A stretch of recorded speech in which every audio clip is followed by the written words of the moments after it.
tekanan yang diterima Indonesia dari negara lain pasca kemerdekaan seringkali menghasilkan konflik yang menghantarkan kepada peristiwa-peristiwa bersejarah di berbagai wilayah Indonesia. Salah satu peristiwa itu terjadi di Pulau Jawa, di salah satu kota besar di Indonesia, yaitu Bandung, yang dimana terjadi konflik antara pasukan negara sekutu dan rakyat Indonesia yang melahirkan peristiwa bersejarah yang diberi nama Bandung Lautan Api. Tepatnya 12 Oktober 1945, negara sekutu yaitu Inggris mendatangkan pasukannya yang dipimpin oleh Brigadir Jenderal McDonald ke kota Bandung saat itu. McDonald mewakili negaranya menyampaikan beberapa tuntutan kepada pemerintah Indonesia, yaitu seluruh senjata rampasan rakyat Indonesia agar diserahkan kepada negara sekutu dan tuntutan lainnya yaitu pembebasan tawanan perang Eropa. Ternyata tuntunan yang disampaikan oleh negara sekutu berdampak buruk kepada rakyat Indonesia.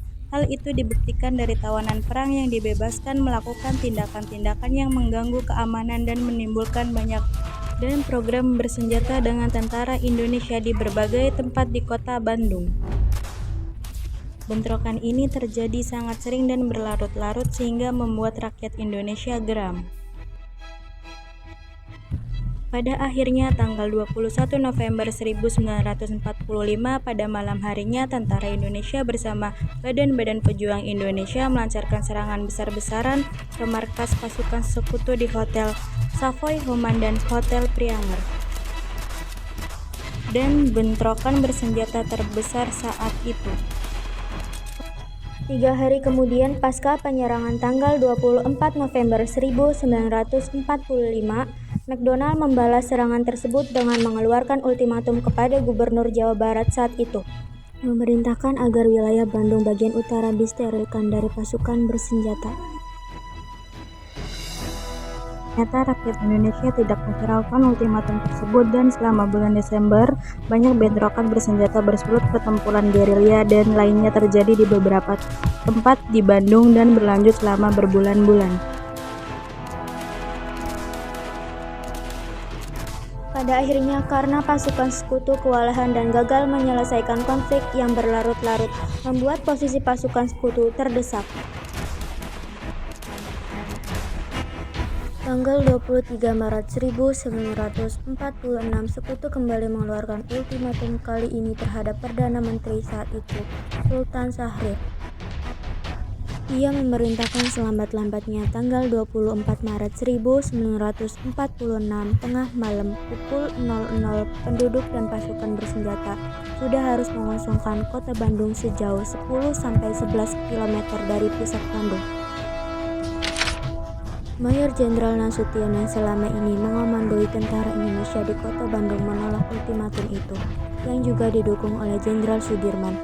Namun Sultan Syahrir mendesak Nasution agar menaati ultimatum itu, agar tidak adanya pertumpahan darah lebih besar lagi. Sultan Syahrir menilai bahwa tentara Indonesia saat itu belum mampu menandingi kekuatan negara sekutu yang didaya. Bagaimanapun Nasution harus menaati perintah Perdana Menteri. Ia lalu secepatnya mengadakan rapat dengan perwira tentara Indonesia dan badan-badan pejuang serta aparat pemerintah kota Bandung membahas tindakan untuk menanggapi ultimatum tersebut. Pada akhirnya rapat itu menghasilkan satu kesepakatan agar kota Bandung tidak bisa digunakan untuk kepentingan pasukan sekutu, maka kota Bandung akan dibumi hanguskan. Bumi hangus diusulkan oleh Nasution karena sebelumnya Nasution sudah tahu bahwa tujuan utama pasukan sekutu datang ke Bandung ialah untuk membantu Nica atau Belanda membangun markas di Bandung. Kota Bandung merupakan wilayah strategis karena berada di tengah-tengah Pulau Jawa, dekat dengan ibu kota Jakarta dan kota besar lainnya. Juga merupakan benteng alami karena dikelilingi oleh gunung-gunung tinggi. Maka dari itu, sewaktu-waktu dapat mengancam kemerdekaan Indonesia.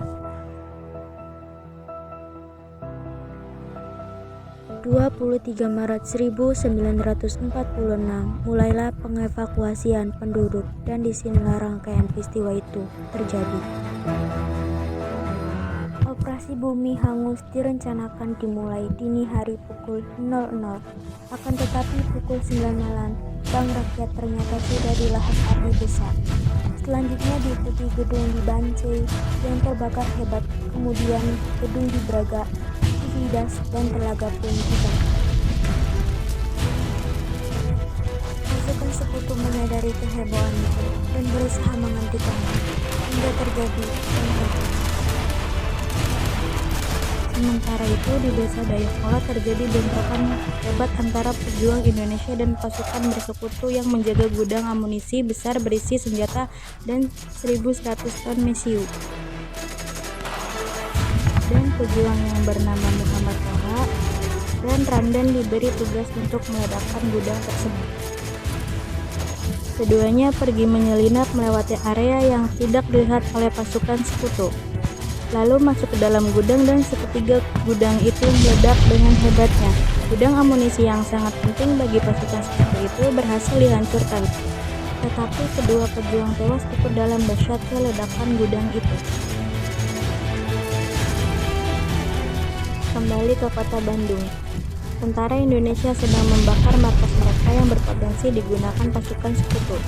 Kemudian setelah itu, menggerakkan dan mengawal lebih dari 200.000 penduduk meninggalkan kota Bandung sembah membantu membakar rumah-rumah mereka.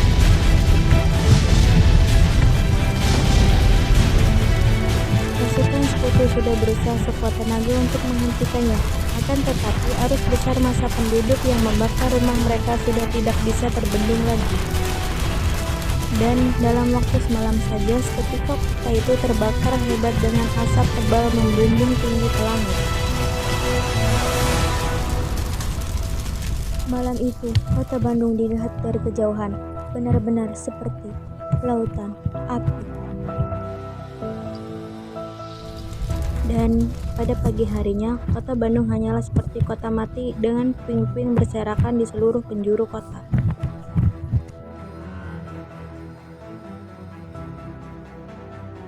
Dalam beberapa bulan, tentara Indonesia dan pejuang Indonesia bergerilya melawan pasukan sekutu dan kemudian berhasil menduduki kembali kota Bandung. Peristiwa ini merupakan sebuah peristiwa titik balik yang dimana mencegah krisis yang akan mengancam kemerdekaan Indonesia.